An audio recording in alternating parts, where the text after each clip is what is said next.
Hey, welcome. My name is Adam, and in this video, I'm going to be showing you how to create the reality that you want to experience by using your imagination. And this sounds a little bit flaky, a little bit airy-fairy, new agey, but this is exactly how it works. This is how you can create the reality that you want to experience. Keep in mind that the reality that you are currently experiencing right now is nothing more than just a reflection of the current beliefs and mental structures that you are holding on to. So your worldview, the way it is right now, is actually reflected physically in your life.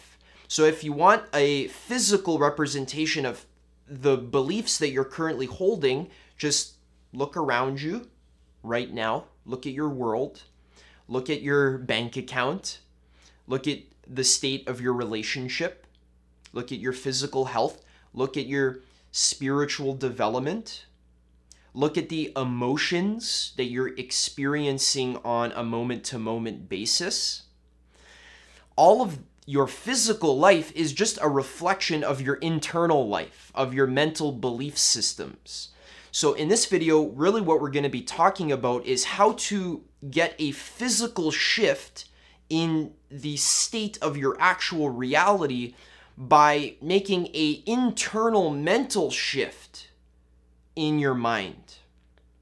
Now, a lot of us know that, okay, yeah, Adam, mindset is an important factor for self-actualization, for being the best version of yourself, for creating the life that you want. Of course, you have to have the right mindset. Yes, that's important, but actually I'm taking it a step further. And what I'm really saying is that having the right mindset is really the only factor that you need to consider when creating the reality that you want. In fact, I'm actually going to take this so far to the extreme that we're actually going to be using our mind to literally create the physical reality, while also taking some action as well. So this isn't just like sit on the couch and imagine what you want. This is more like sit on the couch, imagine what you want, and then take action while imagining what you want. And when you can align your internal frequency to be a vibrational match to the ideal reality that you want to experience, then the physical reality will start to mirror your internal reality. Now, one of the biggest obstacles that prevents us from creating the reality that we want is just having the wrong beliefs. So a few years ago, I made a video called How to Lucid Dream While You're Awake. And the point of that video was to explain logically why reality itself, your current experience, is literally a dream. Meaning that it is made of consciousness. It's made of imagination. See, we traditionally believe that dreams are something that is occurring, that like it's made of your brain. Like when you're sleeping at night, we think that dreams are just like electrical impulses firing in the brain, and it kind of creates an imaginary image in our mind, but dreams are not real. They're just like hallucinations of the brain, basically, when you're sleeping. But then once you wake up and you start your day, now you're in actual real reality. And what differentiates dream reality from actual real reality is that real reality is physical. It's solid. It's actually made of some kind of substance or material. So scientifically, we take on the belief that reality is made of atoms, or it's made of subatomic particles, or maybe even 10th dimensional strings, but we don't like to think of it that far because the point is that reality is made of something material. Exactly what, we're not quite sure. We think it's atoms. Traditionally, people think it's atoms, but really, when you actually go into the physics of it, you actually go ask many of the cutting-edge physicists, and you start getting into quantum mechanics, you start to see that what reality is actually made of is kind of an obscure topic. We don't quite know exactly what it's made of from a physics standpoint. There's many different theories. Some of them are conflicting. One theory is that reality is part physical, but then there's also an energetic component to reality as well. So it's energy and matter simultaneously. And then there's this kind of spooky stuff that happens like with the double slit experiment, where if you're observing a particle, sometimes that particle will appear physical. It'll actually have the qualities of a physical particle. But if you're not observing that particle, you're not measuring, then that same particle will have qualities of a wave, and it'll behave like a wave of possibility, like an energy field. So sometimes reality behaves physically, but then other times it behaves energetically. So the question is, what is reality? Is it physical or is it energy? This is a great question. And in this video here, we're going to be kind of combining these two things together, because ultimately, when you kind of zoom out as far as you can, then ultimately, absolutely, reality is made of one substance. And to call this substance energy, or to call it matter, would not explain the nature of this substance, because if you kind of get into non-dual logic, if reality is made of one substance, that means that whatever you call this one substance doesn't matter, because since everything is made of it, you can't give it a label, you can't call it something. So if I say, oh, reality, everything is energy, right? If I say every single thing in reality is made of energy, then that word, energy, ceases to have any significance. It doesn't mean anything anymore. Because now everything is energy, so what's the point of even having that label, energy? Because if energy is everything, then why do we even need to use the word energy? Because words and labels only have significance when they're compared to their opposite, right? This is how language works. In order for me to say word like apple, for example, your mind has to know what an apple is by comparing it against what an apple isn't. All of this to say that if reality is all one substance, to call it matter or energy really ceases to have any meaning. Now, that being said, it is important to make a distinction here, because when you raise your consciousness, maybe you do a psychedelic, or maybe you do lots of meditation, or maybe you go on a retreat, and you actually increase your wakefulness. This is almost like increasing the resolution of which you can experience reality. If you increase your awareness, then you have a higher likelihood of seeing the true nature of reality. Because the only apparatus that we have to experience reality with, the only way we can actually experience reality, to know what it is with our awareness. And when you raise your consciousness high enough, you start to see that your awareness is the thing that grasps what reality is, but then you start to see that reality is your awareness itself. And then there's this kind of twisted thing that happens where you realize that everything is you. That the object that you're observing, maybe on a psychedelic trip, or maybe in a high state of consciousness if you're doing lots of meditation. When you're aware, when you wake up in the moment, you're actually aware, hello, hi, when you wake up and you look at an object, you see that this object is made of awareness. It's grasped with awareness, but the object is awareness. The object grasps itself by being itself. So reality, when you kind of raise your consciousness and you realize that everything is one, when you realize that everything's all interconnected, you kind of cease to buy into this notion that reality is physical. You see, normally, with the way you live your life on an everyday, day-to-day basis, you are like a character in a dream.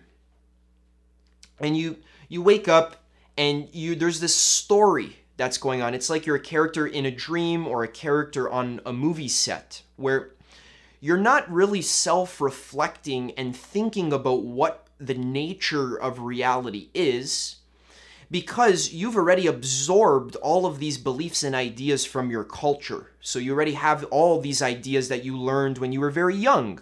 Maybe when you were 4 or 5 years old, you went to school and your parents and your teachers and your friends, all of us kind of collectively agreed on what reality is. Oh, okay, it's made of physical objects, and, you know, we're on Earth and we're in the solar system and we're in the year 2023, and you have this whole kind of worldview, and that gets locked in when you're very young. So now that you're older, you don't really think about it anymore. That's just kind of like something that's been installed in the background of your mind, and this worldview serves as your operating system. Now, every single belief and thought and expectation that you have for your life on a very practical, everyday level. So, for example, if I want to choose my job, choose my career, I'm making that choice based on my metaphysics, based on my assumption of what reality is. Because if I assume that reality is physical, it's material, it's inert, it's difficult to change, it's kind of stuck, it's set in stone. And if I want to change a physical thing, because if I think reality is a physical object, if I want to change that object, that requires a lot of hard work. That requires effort. That requires discipline. That requires money. That requires energy and resources. That requires logistics to be kind of like, I need to change reality. I need to actually plan it all out. So what I'm trying to say here is, even the way that you go about achieving your goals in your life, when you have a goal, like, oh, I want a girlfriend, or I want a boyfriend, or I want a better job, or I want to make more money, or I want better health, even the way you go about achieving those goals is based on assumptions about what reality is and how it works. And the problem is that these assumptions are very partial and very limited. They're not telling you the whole story. So yeah, sure, okay, reality's made of physical objects, okay, great. But wait a second, what are physical objects made of? What if all of that entire story is just a dream? So for example, if you're dreaming at night, last night I actually had a dream that I was swimming in this like pool, but there was like a giant snake in the pool. And I was terrified, honestly. There was just like a fucking like Amazonian like anaconda in the pool, and it was swimming, and I wasn't really self-reflecting. I wasn't really questioning. I was just swimming in the pool, and there's a giant snake, and I was scared. So in that moment, I wasn't aware that I was dreaming. I thought that there was actually a snake, and if this snake actually bites me, I'll probably die. So when you're lost in the dream, reality appears physical, it appears real and solid. And then that determines how you act and behave on an everyday level. So when I make these videos and I talk about the nature of reality, or I talk about the nature of consciousness, or I'm talking about metaphysics, like what is reality? What is an object? I always do this in my videos where I grab objects and I ask you, what is this? What is it? What is its substance? What is it made of experientially? What does it consist of? When I do this, I'm not just being an idiot. The reason why I'm doing this is because if you grasp the true nature of reality, mainly that it's made of experience, and that it's, well, we're going to go a little bit more into what reality is, but when you grasp what reality is, that practically affects your behavior on a micro level. Many people aren't able to see that far. Many people just say, well, Adam, tell me how to create the life that I want so that I can get the things that I want. I can have sex and money and fame and status and all that stuff.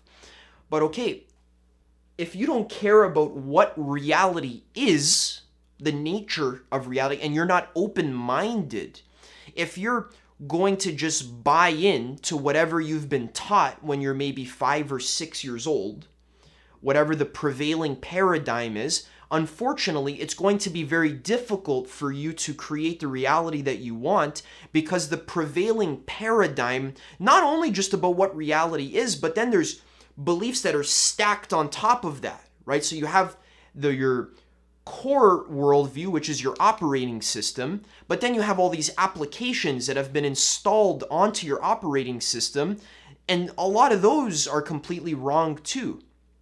Like, for example, when talking about how do you create the reality that you want using your imagination? That's the purpose of this video. Already, many people don't like that idea. There's something weird or off with that idea. Wait, Adam, what do you mean, how can I create my reality using my imagination? Don't I have to take action? Don't I need to work really hard? Don't I need to build skills? Don't I need to do the mastery process? Don't I need to practice? Don't I need to discipline myself? Don't I need to show up consistently every day to take action? So when you're saying create my reality with my imagination, it sounds almost like I'm cutting a corner or I'm skipping a step.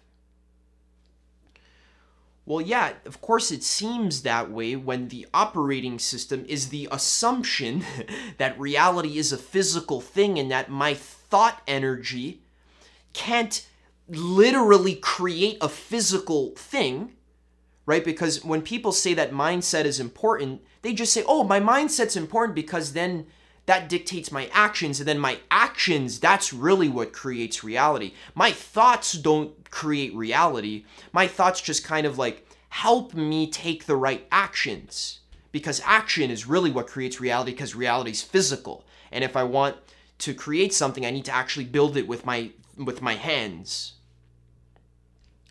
No, what if, what I'm saying in this video, what if your actual thoughts can actually directly create physical reality? This sounds a little bit weird, but going back to what we were saying before, reality, let's just say as an analogy, is part physical and part non-physical. This is like the yin-yang of life. There's the manifest, and then there's the unmanifest, or the yet-to-be manifest, the infinite possibility space. This is the masculine and the feminine. This is the conscious, what's conscious, and then what's subconscious. This is matter and energy. The particle and the field. Let's just say, as an analogy, that reality has this kind of yin-yang, physical and non-physical, right? Now, unfortunately, in our Western society, we've completely alienated the non-physical. We've just completely thrown it out because we had a lot of trauma with the whole religion thing that happened for the last 2,000 years, there was a lot of trauma. Religion was very corrupt and very messed up. So when science finally started to evolve and started to unfold, many scientists, in a kind of ironic twist, started to become very dogmatic, and they completely ostracized an entire part of reality, which is the subtle realms of reality, which can't be measured with a microscope. The non-physical part of reality was just completely severed. This is what Ken Wilber talks a lot about in his book, Sex, Ecology, Spirituality, where in our Western society, we think that reality is only physical. It's only matter. It's only energy. If I want to change my health, for example, if maybe I have some kind of disease or something, we think that the only solution for a health problem is a physicalistic solution. Like, oh, I need to take a pill, because everything is basically in your consciousness, in this materialistic worldview. Ken Wilber calls it flatland, because everything's just flat. Like, there's no depth, there's no consciousness, there's no subtlety. Everything's just mechanistic. In this worldview, if I take a pill, then I think that the chemicals in the pill are going to react with the chemicals in my body, and then that's what's going to cure me. And then we completely take for granted the role that energetics plays in medicine and in healing. If I expose your body to radiation, right, even though radiation, like let's say radiation from like nuclear radiation from uranium, even though that's not a physical thing, radiation isn't physical, it's a vibration. Still, that can seriously disrupt your genetics and can cause all sorts of physical problems. It can cause cancer, can cause you to grow an eyeball on the top of your head, which might be pretty cool actually, because then I can see birds flying over me. But the point that I'm saying is that we think that the only way to get a physical result in our life is to take physical action. So in medicine, we only give physical treatments to physical problems. Now that works sometimes, but in the East, in Eastern traditions, a lot of medicine had to do with energy work. The belief in the East is that every single physical ailment also has an energetic component to it. Now, my cousin recently, he broke his leg and he needed surgery he needed reconstructive surgery because he broke it pretty bad. And in that case, a physical solution solved a physical problem. But in some cases, like for example with autoimmune disorders, or maybe even eczema, if you have like a skin rash, right? I've suffered from skin rashes my entire life, and sometimes it helps to have a physicalistic solution to put cream on it. But then other times I've noticed it helps to reduce my stress levels. Because if I learn to meditate and I just calm down, I relax, if I'm more aware of my emotions and I'm more accepting of myself and of the present moment, I'm more open, I get stressed out less. And I notice that my skin rashes reduce significantly. So that's an energetic solution to a physical problem. This applies not just to medicine and health. Even we could go on, I literally have thousands of examples off the top of my head. We can go into losing weight, for example. Many people who want to lose weight don't realize that a big thing that keeps pounds on your body is holding on to stress and tension. You're literally holding on to the weight. You're holding on to weight. It's an energetic thing. It sounds crazy when I say it because you think, no, Adam, in order to lose weight, I need to count my calories and I need to exercise. Yeah, calories and exercise will help you to lose weight. However, there's also an energetic component to it as well, changing your mindset about the process of losing weight. What if you were less attached to your weight, and what if you just kind of calmed down, relaxed about the whole thing, and just kind of allowed yourself to exercise more frequently without being neurotic about it, like, oh fuck, I have to go to the gym, and then you force yourself to go to the gym, and then you stress yourself out, and now you're afraid of going to the gym because you're too hard on yourself. Instead of that, you can just very calmly allow yourself to exercise a bit more when it feels good, and allow yourself calmly to be more aware of what kind of food that you're putting in your body. Instead of pizza and chicken nuggets, you can try vegetables and fruit. And instead of being anal about like specifically what food I'm eating, you just kind of listen to your body and what your body wants. Increasing your awareness using meditation. Now we've created a physical change in our body by changing my awareness of my body, by changing my mindset of the whole situation, by letting go of attachment and letting the thing kind of unfold naturally. I've solved the problem. Now, even more so, talking about how energetics affects your biology, there's a great book by Bruce Lipton called The Biology of Belief, where he says that traditionally we think that a cell's expression has to do with its DNA. So many people have this fixed mindset of life. This was kind of an old mindset where in the 50s we discovered that genetics, we thought that genetics was the main controller of behavior and of physical expression. So if I'm born a very ugly person, which luckily I wasn't, I'm just kidding. If I'm born a very ugly person, many people would just blame their genetics. Or if I'm fat and I'm overweight, many people say, oh, that's just my body type.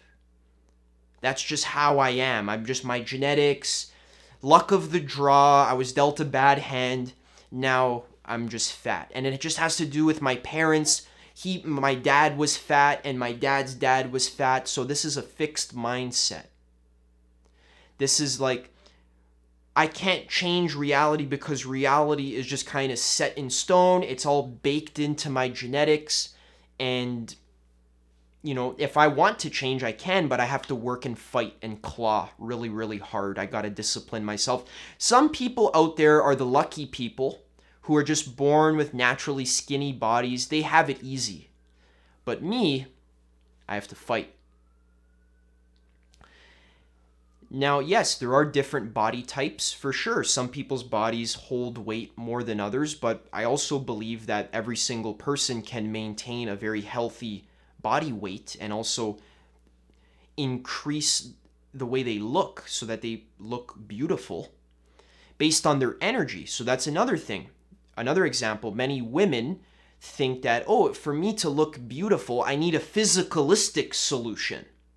I need to inject silicone into my lips, or I need to put on makeup, or way too much makeup, or I need plastic surgery of some kind. I need Botox, preventative Botox. Even when I'm 25 years old and I have no wrinkles, I need to get Botox proactively so that I don't get wrinkles in the future.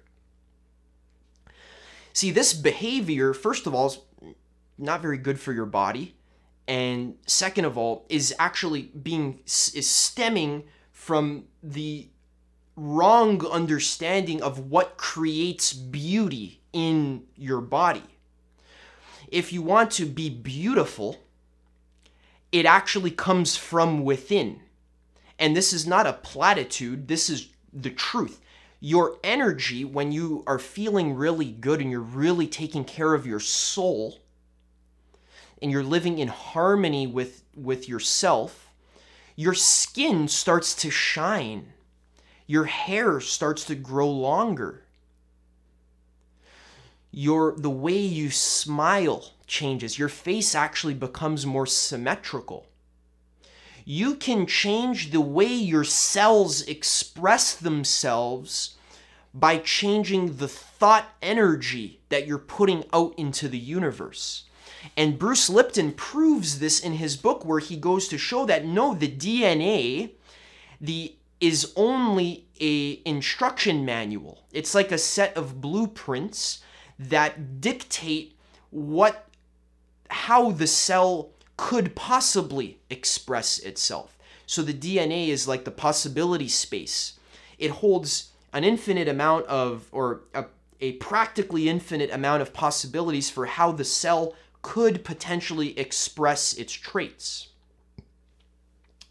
The DNA is held in the nucleus, and it's like a filing cabinet or a set of blueprints.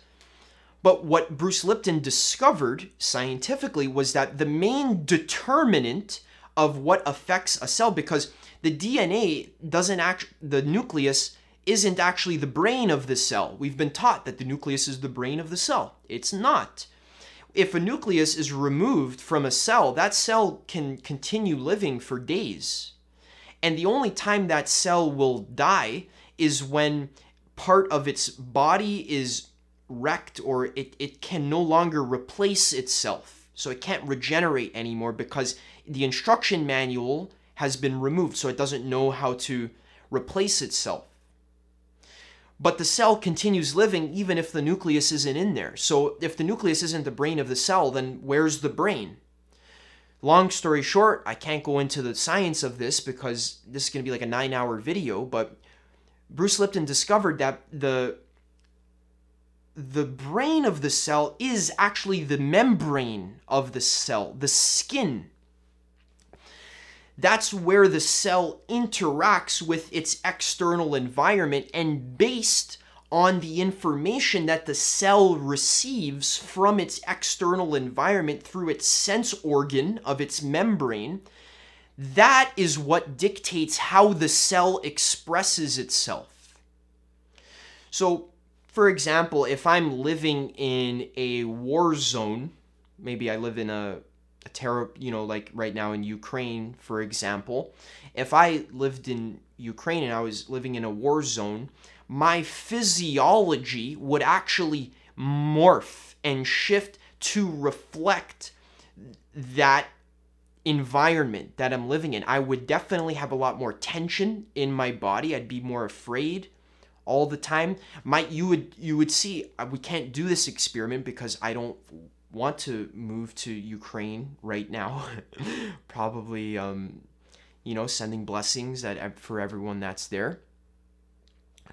But if I moved there, you might see that my facial structure would actually change. If I lived in a very stressful environment, my cells would have to create themselves, or they'd have to express their DNA in a different way to help my survival. Now, all of this to say that the physical chemical environment, right, in a cell, the cell's expression reacts to chemicals around it, but the cell's expression also reacts to energetic fields that is around it. Vibration, for example, a cell reacts to light. If you go out into the sunlight, which I hope you do every day when you can, your cells are actually energized with sun energy. Your cells react differently to an energetic frequency, which is literally light. And the kind of light that you're exposed to will actually affect your mood. So right now I have this bright white fluorescent light in my face, and it has this kind of like dry, almost like soul-sucking like vibe, where if you have like white fluorescent lights in your house and you turn them on, if you're sensitive like me, you'll probably notice that it's not a good vibe. It's like, it doesn't feel good. It doesn't make you feel lively and happy. That's why personally at night I prefer warm light, and during the day I prefer sunlight. So the energy that you get from your environment affects the expression of your cells. Also, music, for example, that's a vibration. If you play certain types of music, right, near water, for example, the water will vibrate in different ways. So if I saw this experiment where people would play like classical music near some water, and then they would freeze the water. They'd flash freeze it while the music was playing, and then they could see the actual patterns that the water was showing was very beautiful. When the classical music was playing, it looked very harmonious. But then, for example, if they played heavy metal music or screamo, or like just very low vibration music like construction noises, and then they froze the water, they found that water looked very ugly and it was very chaotic. So human beings are made of 80% water, so vibrations that are around you are vibrating in you. They're changing the way you look. So now going back to beauty, if you hold the thought in your mind of your ideal self, how you want to look, and you actually visualize yourself looking in the mirror, you imagine you actually close your eyes, and for a few minutes you visualize yourself looking in the mirror and looking beautiful, exactly how you want to look. Imagine your lips are more plump, your eyelashes are growing longer, your hair is shinier and growing longer. See, what most people focus their attention on is what they don't want. Most people look in the mirror and they say, oh, I have a pimple here, my lips aren't big enough, my facial structure is off, I want plastic surgery, my hair is oily and thin. So we focus on what we don't like about ourselves. And then we get more of that. And then we experience more of that. And we think that we can fix it by a physicalistic solution. We think we can fix reality by forcing it with our actual hands. We think we need to like literally change reality directly. Like I need to actually glue eyelashes onto my eyes. I need to actually put makeup and actually cover the actual pimples. That would be an external solution. That's very expensive. It's not as natural. It requires more effort, more stress, and it doesn't even look as good, actually. In many cases, some girls end up looking like Frankenstein because they're overdoing it. They have body dysmorphia. They look in the mirror, they see all the ugly parts, and then they go to change it, but then they end up messing up their own natural beauty. So if you see only ugliness, then you end up getting ugliness at the end of the day. But if you do what I'm saying here, you visualize the beautiful self that you want to look like. You visualize your skin is shining and glowing, and you're smiling, and your hair is working exactly the way you want it to be, and you're so grateful for how amazing and beautiful you look, how your face looks. You have to actually do this visualization consistently. This is the action that we're taking. So many people say, well, Adam, how am I going to visualize? How am I going to create what I want in my life without taking action? This is the action. You visualize consistently on, a couple times per day for a few minutes, exactly what you want to create in your physical beauty, in your financial life, in your house, in your relationship, and in your spiritual growth. You visualize exactly the life you want to experience, and then the physical reality will actually change. So this is very obvious when it comes to physical beauty. And for many people, it's still not obvious, but women out there, even men, if you want to look better, it comes from within. If you're in a high vibrational state because you're letting go of low vibrational emotions like guilt, shame, fear, when you're respecting yourself, when you're honoring yourself, when you're visualizing yourself as being the highest version of yourself, when you respect yourself, when you see the God in you, then that actually starts to manifest physically in your form. Your skin starts to glow, your hair looks nicer, etc. What makes a person attractive is not how they look on the outside, but the energy that they're emitting. And then the energy that they're emitting ends up shining through their physical body, and then they look beautiful on the outside and on the inside. So that's exactly what we're talking about here. Your life, you need to create a beautiful life on the inside, and then you will have a beautiful life on the outside. That's exactly how it works. Bruce Lipton, in The Biology of Belief, he says that cells' expression changes based on the energetic environment that they're in as well. There's a lot of detail here, but the brain actually has energy. The brain, the emotions that you feel, the thoughts that you think, the beliefs that you hold, all of those resonate at an energetic frequency. And the beliefs in your brain, they don't just stay locked in your skull, they actually bleed out into the environment. In the same way where if there's like an electrical wire that's running in the middle of your house, let's say, and then you took an infrared camera and you looked at this electrical wire, if the wire's not covered in plastic, if it's not insulated, you'll see that the electricity of the wire actually bleeds out into the environment. And the electricity doesn't only stay in the wire, but it kind of bleeds out into its environment.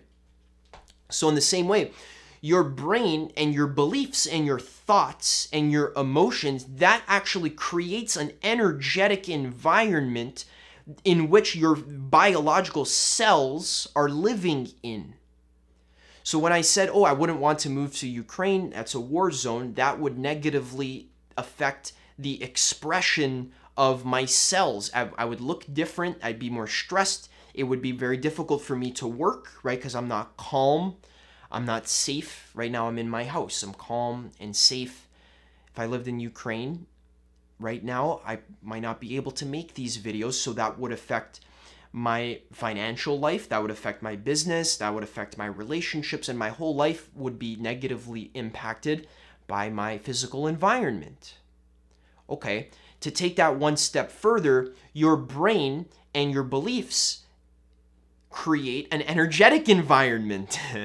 And your cells don't only react just to physical things like chemicals and in your environment, but they also react to energy as well.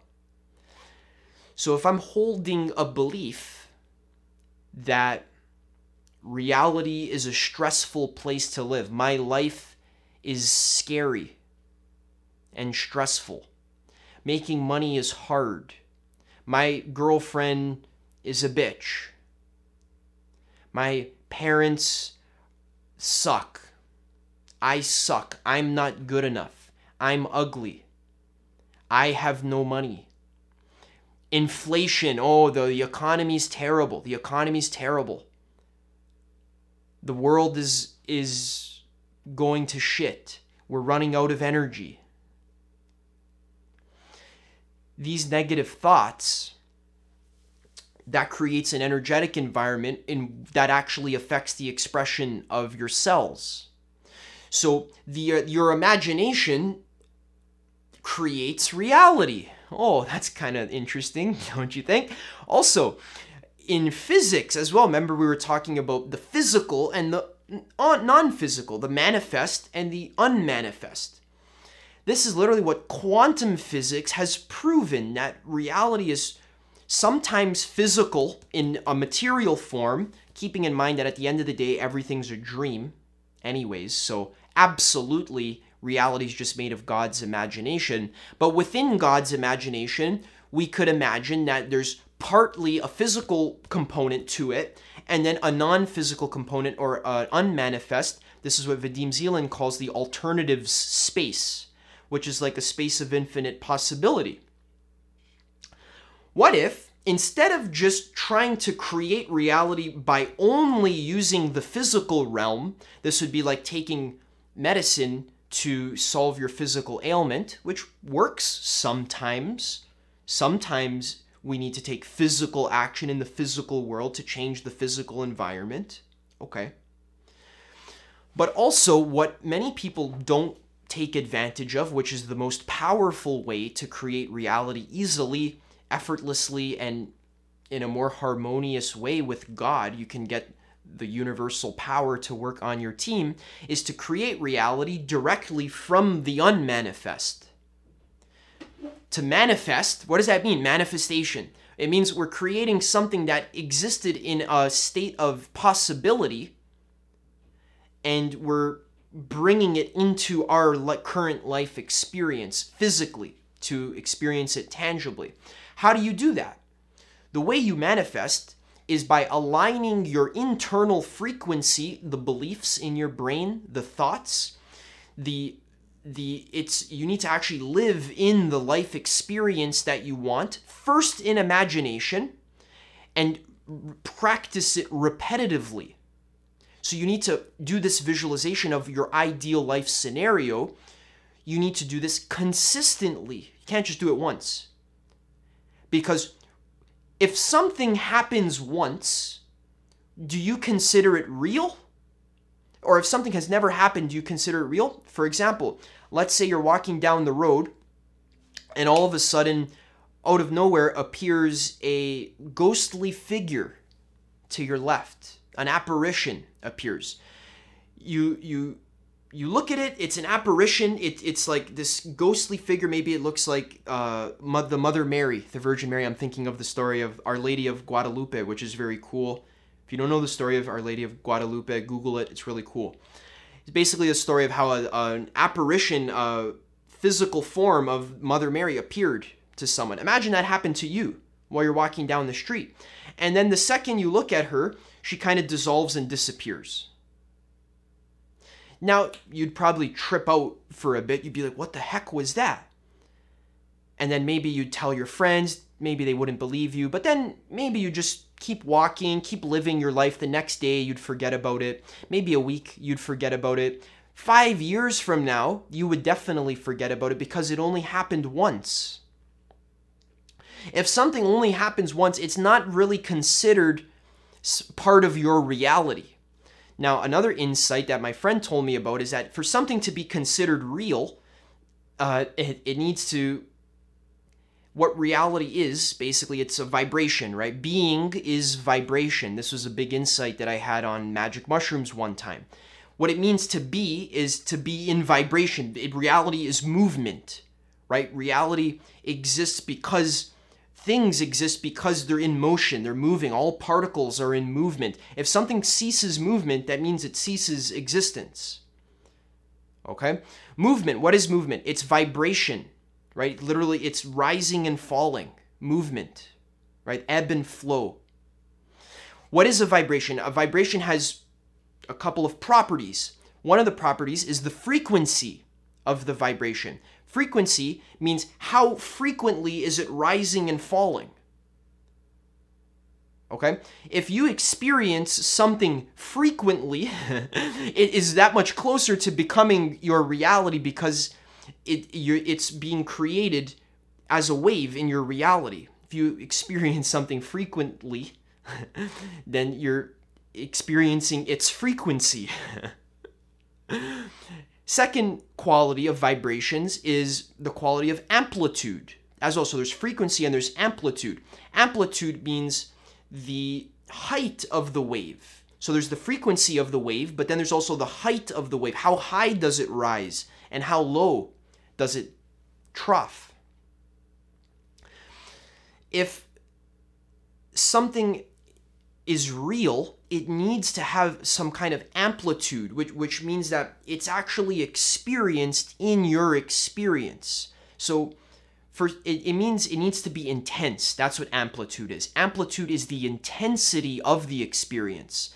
So if you want to manifest something, if you want to make it real, if you want it to vibrate physically so that it actually exists, you need to create an environment where it is experienced frequently and with intensity. So if you want to create the reality that you want in your imagination, you need to visualize what you want, firstly in your mind, frequently and with intensity. And the way you do that is by feeling as if it is already real. You feel all the emotions that you would feel. So a good exercise you can do to create the reality that you want using your imagination is what I discovered is called the plait exercise. So there's a book called Tufty the Priestess by Vadim Zeland, where he talks about this energy cord that goes from the back of your head and kind of extends down your spine like a ponytail. And it's like a cord of white light that goes from the back of your head down your spine, the center of your spine, and kind of goes outwards. This is called the plait. And this is talked about a little bit in Carlos Castaneda's books as well. Don Juan calls it the assemblage point, where this is like the point where the soul is kind of connected to the body, basically. This is the point of manifestation. Now, in quantum mechanics, when a particle isn't being observed, it exists as a wave of possibility. So why does the plait exist behind you directly in the area where you wouldn't be able to see with your eyes? Because this is literally the wave of possibility. This is what connects you to the alternative space. So when you visualize your ideal reality, it's also helpful to visualize your plait. And you can imagine the plait kind of rising a little bit like an elephant trunk behind you, and you can imagine it being like a braided cord of white light. When you visualize the plait behind you, it awakens. And from this place, you can simultaneously visualize your ideal reality, and this adds strength and intensity to your visualization because you're connecting to the seat of your soul or the source of the alternative space. So to create the ideal reality you want in your imagination, you need to visualize frequently, a couple times per day, not forcing yourself, just doing it when you feel like it, just because it feels good to experience what you want. Just enjoy it in your imagination. Feel it as if it's real. So if you're imagining having a new relationship that you want, having a girlfriend, activate your plait. Wake up in reality, first of all. Realize that life is a dream. Realize that it's made of consciousness. That reality can be changed with your beliefs and your thoughts. You can determine the expression of physical reality with your thoughts. And some people who are very experienced with this, they can manifest physical reality instantly. These are called ascended masters. Like Jesus Christ, when he healed a paralyzed man, he told him to get up and walk. Or he healed someone with leprosy. You'll be able to do miracles too, but don't get ahead of your skis. You're not ready yet. There's no point of that, because once you kind of go God mode in life and you turn on the console commands, and in video games, programmers, they have these console commands where it allows the character to go into God mode where they can't be harmed, and then they can materialize objects instantly. That ruins the game. Okay? So we don't want to ruin the game yet. We're still going to stay in physical formation so that reality, there's a delay between when I visualize the thing and when it manifests physically. That's what differentiates me and you from an ascended master, is that there's a delay between what we want and our manifestation. Traditionally, people say, oh, I want what I want and I want it now. Give it to me now. Okay. Maybe you're not ready yet. Maybe you want to actually experience the journey of going to get the thing. That's why we like going to the movie theaters. That's why we like playing video games, because we want to experience the journey of growth and of actually deserving the thing that you want by learning the lessons that you need to learn. So there's a couple of things that block you from visualizing your ideal reality and doing it successfully. First of all, it's the belief that reality is difficult to change, and that the only way to create results in my life is to work hard, to fight against myself, and to discipline myself to do things even if I don't want to do them. This is like the hustle culture mentality, like, oh, if you just work harder than everyone else, then you'll succeed. Not really. The only reason why you have to work so hard and you feel like you have to work hard in your life is because you're on the wrong timeline. You're aligned to the wrong goal. If you authentically choose a goal that your heart genuinely wants, and it's something you authentically want, and it doesn't even have to do with like making money. Many of us don't even allow ourselves to visualize something that we authentically want. Most of us don't even know what we authentically want because it's blocked by so much fear, doubt, and false beliefs. Like, oh, I can't have it because of money, or I can't have it because it's too hard, or I'm not qualified enough, I'm not good enough. So we don't even let ourselves visualize what we want because we have all these false beliefs that block us from being worthy. If you want to create your ideal reality, it is as simple as deciding that I am good enough to have this thing and I'm going to have it. And I really want it and I'm going to do it. I'm going to have it. I'm going to do what's necessary to get it. And I'm going to do it now. I'm not going to do it tomorrow. I'm not going to do it next week. I'm going to start taking action now towards the goal that I authentically want in my heart. And there's no doubt that, oh, maybe I'll get it, maybe I won't get it. I really want it. It's authentically like the only thing that will fulfill me in my life. So for example, for me, a big goal of mine that I was visualizing when I was 18 years old, when I was still living at my parents' house, was having my own place so that I could have a studio to record YouTube videos. Because this was something that I really, really authentically wanted in my soul. I didn't know how I was going to make money doing it.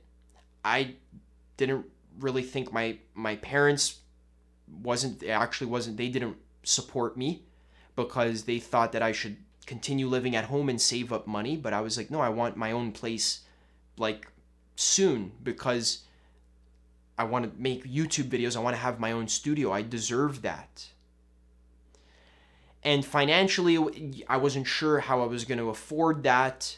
It's not like I have this like giant inheritance. I had basically no money.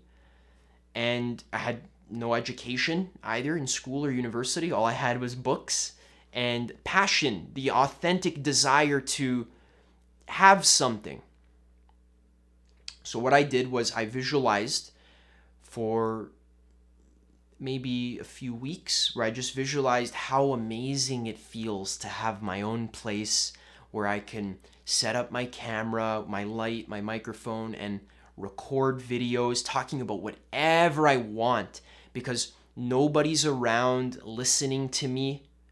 Nobody's around judging me. I'm just like in my own bubble. I get to say what I want, all these crazy ideas, and I get to just give my heart and soul into the video. That's what I authentically wanted.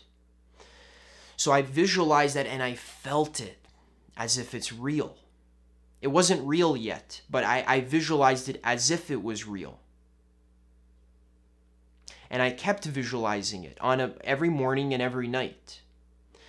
And I had no doubt that I was going to have this thing because I wanted it with such conviction that it was like, I will do anything to have this. It's not like, oh, I hope I'll have it. It's like, no, I'm going to make sure that I have it, because for me, when I see somebody else has something that I want, I would watch YouTubers. I'd see like Aaron Doughty, for example. He was making videos. He had his own house. He had his own camera set up, and he was making videos. So if I see somebody else doing something, I think to myself, okay, so somebody else is doing it. That means it's possible. That means I'm going to figure out how to do it. And it's 100% thing. It's not like 95%, yo, I really hope I can do it. I'm going to try my best. But, if I can't afford it, then I'm going to let it go. It's like, no, I'm going to have this thing even if I can't afford it. I'm going to have this thing regardless. I'm going to create this thing. That was having a very strong intention. And the reason why is because my heart authentically wanted it so much where my life felt hollow if I couldn't have that. So you want to find that authentic goal that where you feel like my life was not worth living unless I have this authentic heart experience. This is your soul's mission. This is what makes you feel like a child. This is what your soul came to earth to experience. Now, we have all kinds of false goals that are put on us from culture. Like, oh, my goal is really to go to university so that I can get a job, so that I can save up enough money, so then I can do what I really want to do. See, no, that's not your real goal. That's a false goal. You think you're focusing on the means to the end. The heart will not help you manifest what you want. It won't give you the energy and the passion that is necessary to manifest what you want physically if you're focusing all of your energy and attention on the means. Don't worry about the means. Worry about the goal. What do you want? If I told you, hey, welcome to Earth. This whole thing is a dream. And if you go lucid, if you wake up, you can dream whatever you want. You're lucid dreaming right now. You can just wake up and choose. You activate your plait in the back of your head. You literally focus on like that energy cord, the braided ponytail. You wake up and then you focus your attention on what you want to experience as if you're experiencing it now. This is how you create reality with your imagination. Do this frequently throughout the day. Right when you're about to do something, before you do it, wake up, visualize how you want it to go. Visualize it happening successfully. Maybe you're going to ask out a girl or something. Before you do it, visualize it going successfully, and then do it. This is how you create reality with your imagination. Now, another principle of reality creation, which is extremely important for you to understand, is the principle of coordination. What this means is that once you visualize your ideal scenario, whether it be for your career, relationship, health, spirituality, etc. Once you visualize your ideal life scenario and you visualize it with frequency and amplitude and intensity, it is now in the process of being streamed into physical reality. Okay? It is becoming real now that you have visualized it. Since you have visualized it and you have experienced it in your imagination, now it is becoming real. There's no doubt about this. This is how physics works. This is how biology works. This is how metaphysics works. This is the nature of reality. Even in the Bible says that God made the world with his word, but before the world existed was just God and his word. So your word means your thought, right? So what you think is becoming real now. In fact, the proof of this is that your current reality is just it's a physicalized version of your thoughts up until now. So you've been creating reality this whole time, but you've been creating it unconsciously.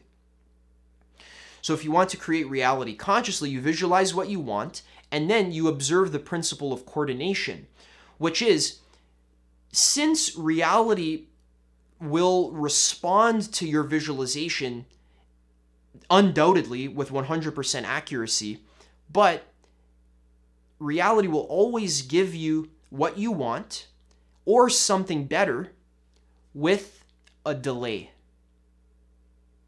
So there's a waiting period. Since this real life is a little bit slower than a dream, the only thing that separates real life from a dream is that in a dream, when you go lucid and you intend to experience something, it just appears immediately. So if I go lucid in my dream and I visualize having my own place to record videos, then it just immediately materializes in my dream. But in real life, there's a bit of a delay period. Okay? And during this delay period, this is where most people mess themselves up with visualization. This will make the difference between visualizing successfully and failing. The difference here is that whenever any event occurs, whether or not it appears to be an obstacle or not, you interpret every single event as something that is helping you to achieve your goal. So let's say I visualize that, okay, so a great example of this is in Finding Nemo, the movie Finding Nemo.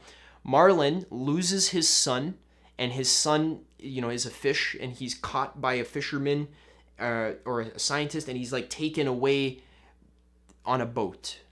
And the point of the movie is that we're trying to find Nemo. That's what Marlin wants to find his son.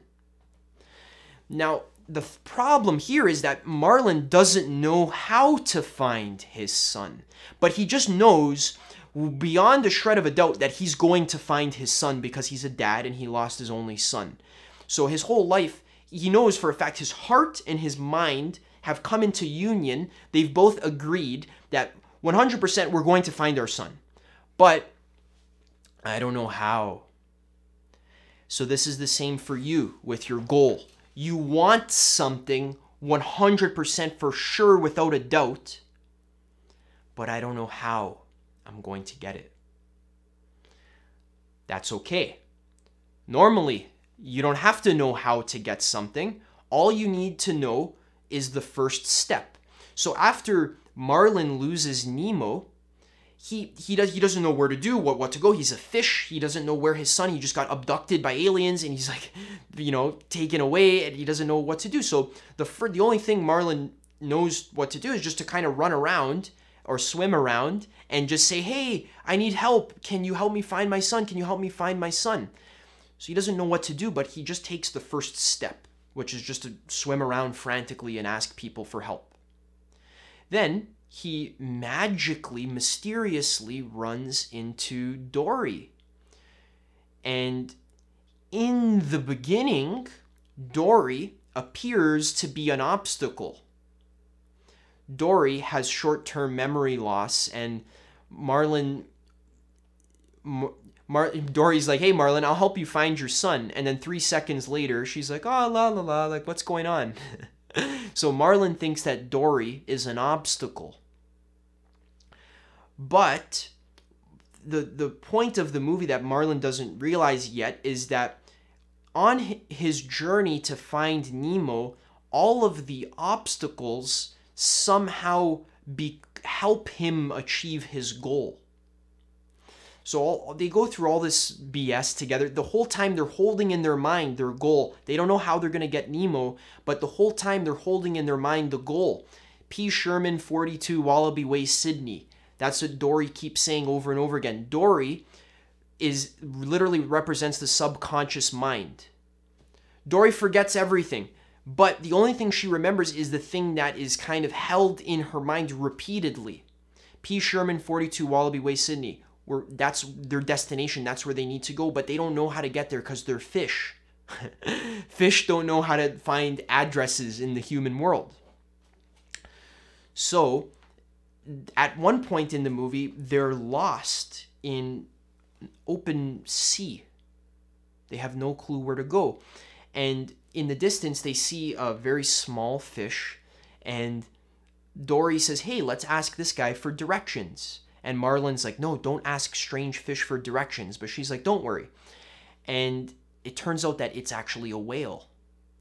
So then Dory speaks whale. So this is going to be the second video in a row where I start speaking whale on camera. We need help. So Dory asks the whale. The whale disappears, and then next thing they know, the whale comes and eats them.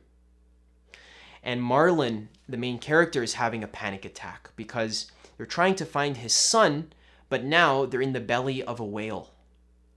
So all hope is lost, right? How the hell are they going to find Nemo if they just got eaten by a whale? Right? This is a massive obstacle in their path. Most people, if they got eaten by a whale, they wouldn't see that as something that's helping them towards their goal. They would see it as an obstacle. But Dory, she's calm. She's like, oh, it's kind of nice in here. She's looking around. It's like, oh, wow, this is a big spot. Echo! And then Marlin's like, Dory, are you stupid? We just got eaten by a whale. We're going to die. And Dory's like, hey, we don't know what's going to happen.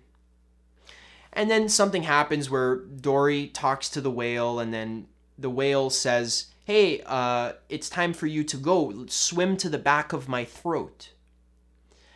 And Marlin says, no, I'm not going to swim to the back of the throat. That's because he wants to eat us. But Dory's very trusting. She trusts the universe. She trusts this whale.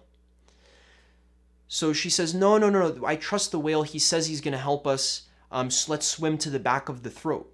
But Marlin's like, no, are you crazy? And then the whale's tongue lifts up to become a vertical wall, and Marlin and Dory are hanging from this like one taste bud. They're hanging on for their dear life. There's this giant pit that looks like the whale's stomach. If they let go, they're going to fall into the whale's stomach and probably get eaten and die. But Dory says, Marlin, the whale says it's time to let go. And Marlin's like, of course he wants us to let go. He's trying to eat us.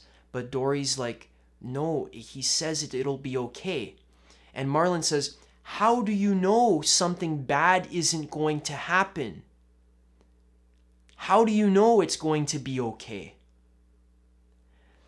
And Dory says, I don't. She just has faith. And then she lets go, and she falls into the black abyss. And then Marlin, he's hanging from a taste, but he has nothing else to do. He's forced to let go and to trust the universe. And the second Marlin lets go, he falls into this black abyss, and then him and Dory are spit out of the whale's blowhole, and they land in the ocean. And they look, and they see a boat that says Sydney, and they discovered that the whale actually brought them to their destination. He brought them to Sydney, which is where they were trying to go, which they couldn't have gotten there on their own. They had no clue how to get to Sydney, but the whale literally carried them to Sydney. This is exactly how reality creation works. You hold your goal in your mind, and then you trust that the universe is going to take you there in its own mysterious way. What messes people up really badly is that they have a goal in their mind, and then they have a plan in their mind of how we're going to get there. But the universe doesn't like to follow your plan. The universe has other plans to actually get you to your goal faster, quicker, easier, with as little struggle as possible. A little bit of struggle, but as little as possible, so that you can get to your goal or something even better that you didn't even realize that you wanted as quickly and easily as possible. But the universe will bring you there in a way that seems like it's going against your plan. There's going to be a whale that's going to eat you on your way to your goal, and you're going to have a panic attack and say, oh, everything's failing, my plan failed, everything failed because a whale ate me. And then the thing is that the universe is a mirror. So the universe mirrors what you think. So now you're focusing all of your thought energy on failure and on the obstacle. So then now you get failure and obstacles. In order to create your reality, every single obstacle in your way, you need to realize that it's actually a whale that's secretly bringing you to the destination. This is called coordination. Every obstacle you experience, you coordinate it in your mind to say, actually, this is going to help me get to my goal. If, practical example, let's say I'm doing sales calls for my business, and I talk to a potential client and I say something on the call to mess it up, and then the prospective client gets a little bit weirded out and then decides to leave the call, decides that he doesn't want to work with me because I have this like weird needy energy. This was very necessary for me to go through when I first began my coaching business, because I actually needed to fail in order to learn the permanent lessons for how to not fail in the future. So this obstacle to my path that, hey, I messed up my coaching call, instead, I would twist it and see it as a stepping stone towards my ultimate goal, which is being a successful coach.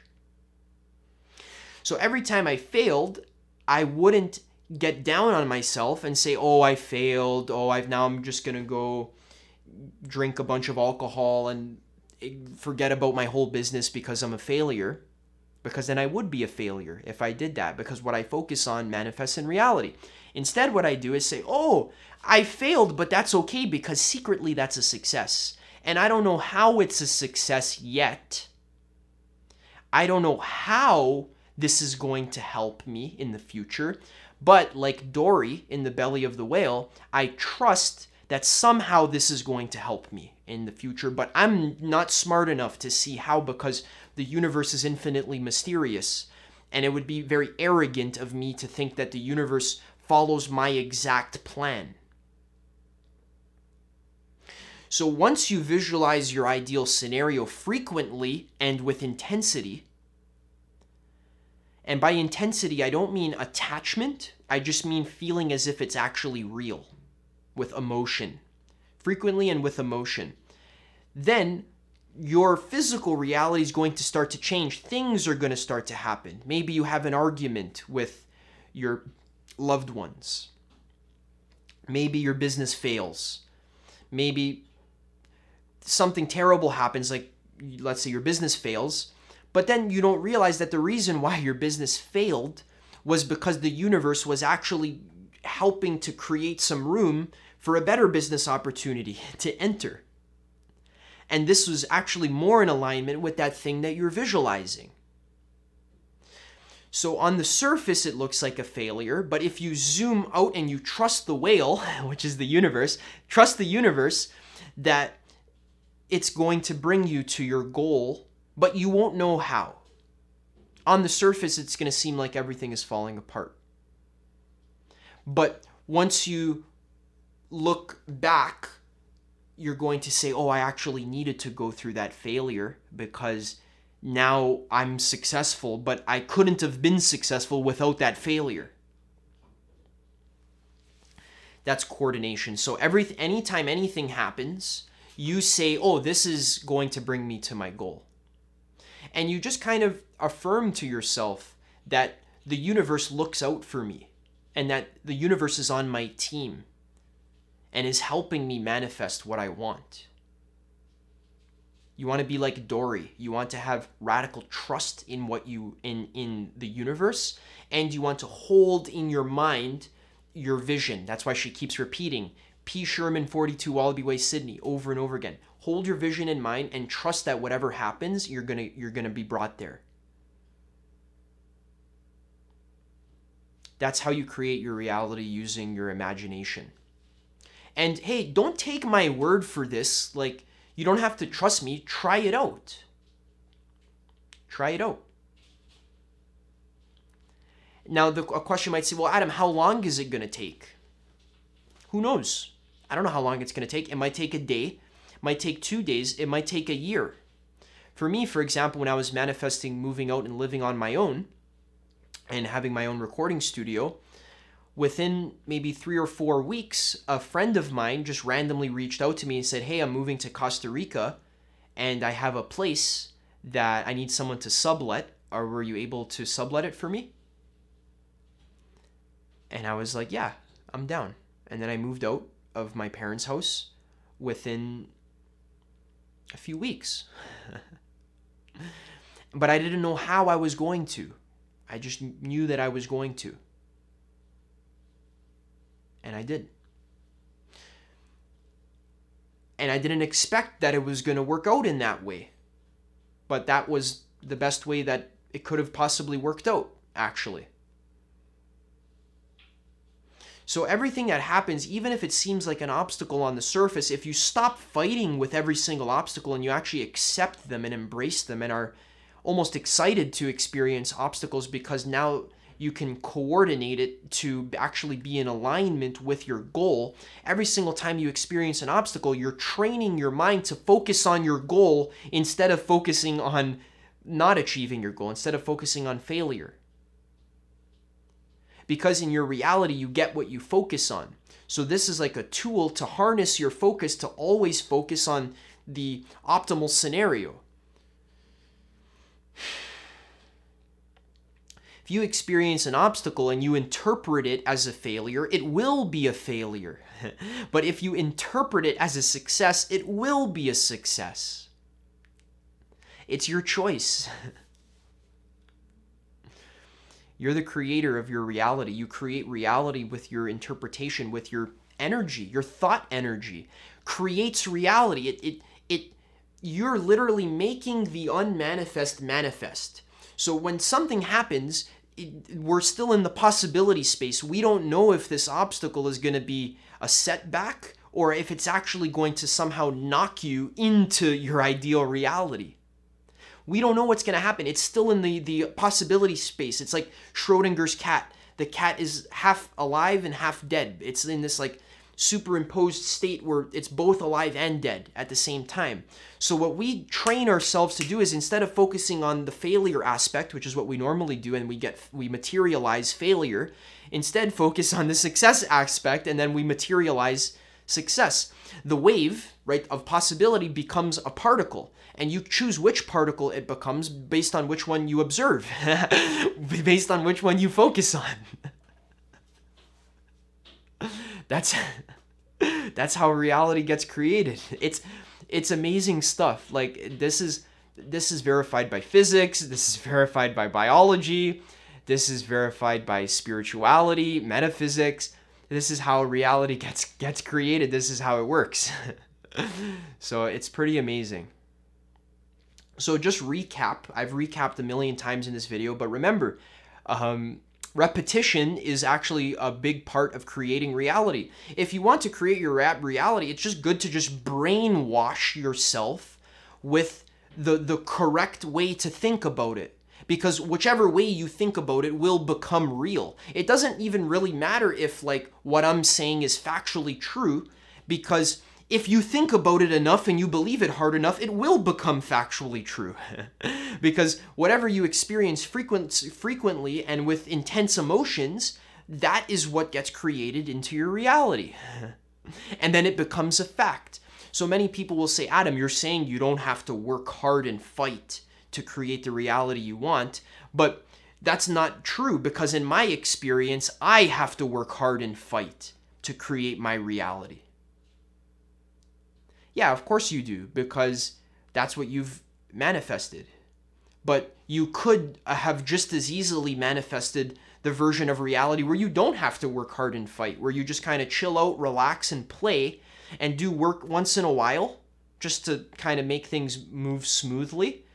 And then that could have been your reality, which is my reality right now. My business is like so chill and easy and fun and effortless to run, and it pays all my bills, allows me to live on my own and just like enjoy my life with my girlfriend. I haven't worked a 9-to-5 job in like 3 or 4 years, just because my work involves coaching people one-on-one. Speaking of which, I just made a brand new coaching program called the Conscious Creator Program, which is beginning on February 19th. This program shows you everything you need to know step by step for how to consciously create the reality that you want. Using a lot of these principles that we talked about here, the program goes into even more detail and is kind of aligned in like a step-by-step way so that it's easy to follow. And you also have support from me live every single week. You get to talk to me. We do live guided meditations, visualizations, and even just question and answer. If you just have questions and concerns, I help you walk you through this whole process of how to consciously create the reality that you want. This program has limited spots, and people who are the first 10 people to join are actually getting a big price discount, and it's actually a pretty big price discount. So if you want to be one of those first 10 people to join, click the link in the description and apply for your call with me, where I'll just get to know you and your situation and see if what I'm offering can help you. And if you're a good fit for the program, then I'll let you know how to sign up, and I'll show you how to consciously create your reality. Keep in mind, you want to apply before February 19th in order to get that discount. Otherwise, if you're watching this video later in the future, honestly, like, this program is super worth the money regardless of what it's priced at, because I'm showing you how to literally create reality with your mind. Okay? This is like invaluable information. It's very powerful, and it's like the best thing ever. So you want to be involved in this, apply below, and otherwise I'll see you in the next video. I make videos like this all the time. All right, so stay tuned, and I'll catch you in the next one.